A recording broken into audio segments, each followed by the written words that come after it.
I'm Erin from Tech Gadgets Canada and Tech Gadgets International. Recently, I've been surfing on Amazon looking for a quality stand mixer for helping me with baking.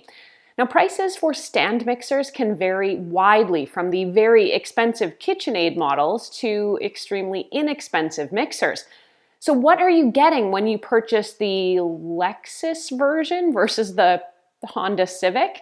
Here, I'm going to compare and contrast two mixers that I've recently been able to try out to see how they stack up. Today, we're going to take a look at the KitchenAid Artisan Stand Mixer and the budget Aucma Stand Mixer to help you choose which one should be on your kitchen counter. When it comes to build quality, not surprisingly, you get what you pay for. The KitchenAid Artisan Stand Mixer is made entirely of metal and it feels very heavy and substantial, truly like a piece that will last a lifetime. Now, the mixer here by Aucma, by comparison, is entirely plastic. Both the KitchenAid and the Aucma have a stainless steel mixing bowl, you can see it there, and both bowls feel equally durable to me. While the Aucma here has suction cup feet for stability, the KitchenAid mixer's weight is more than enough to hold it in place and makes it very stable. Now, conversely, if you won't be able to keep your mixer out on the counter and you'll be constantly putting it in or taking it out of a cabinet, you actually might want something that's a little lighter in weight, and in that case, the Aucma here might be a better choice. Okay, let's talk speeds and mixing power. Simply put, the KitchenAid here has 10 speeds, while the Aucma has 6. So on a raw numbers game, you could say the KitchenAid here comes out on top. Now, sometimes the highest speeds on this one can be a little too much and batter will splatter or flour flies out of the KitchenAid. So I generally didn't use the machine on its two highest settings. But in truth, it's not about how fast you go and more about what you can do with your speeds. I had a chance to use both of these mixers over a few weeks. I tried them each on things like cake batters, whipped cream, meringues, and bread dough. I can confidently say when it came to raw mixing power and the ability to handle various baking-related tasks, these machines both did a great job. I wouldn't say one was far superior to the other since they both got the job done for me. There are a variety of attachments in each kit. When it comes to what you get with each machine, here we are on precisely even footing. Each of these machines comes with a whisk attachment, a dough hook, and a batter beater. There's also a splatter guard shield for both models. Where there might be some discrepancy is in how the attachments clip in and their specific build quality.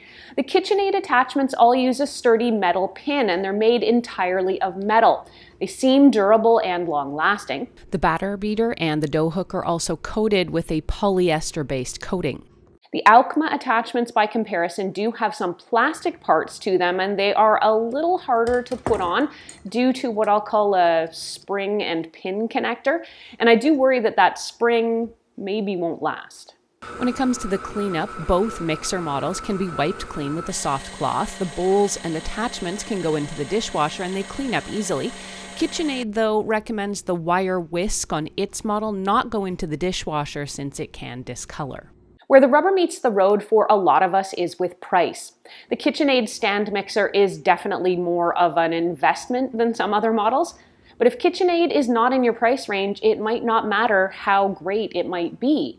Sure, we can all save and aspire, but what if you need some extra help in the kitchen now? A budget model like this one can help fill that gap. Now, if you've got the funds, a KitchenAid is a wonderful mixer to add to your kitchen, and you will probably have it for life.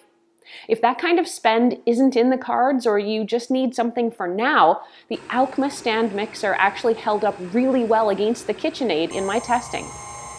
So that is what you need to know about two very popular stand mixers. I hope this can help you make your own buying decision.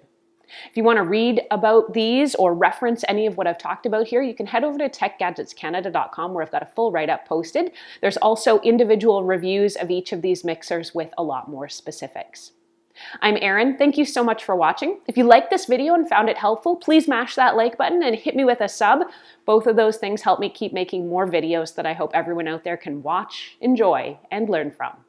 Until the next time, you can find me on either Twitter or Instagram. I'm at ErinLYYC. You can also always catch me through Facebook at facebook.com/TechGadgetsCanada.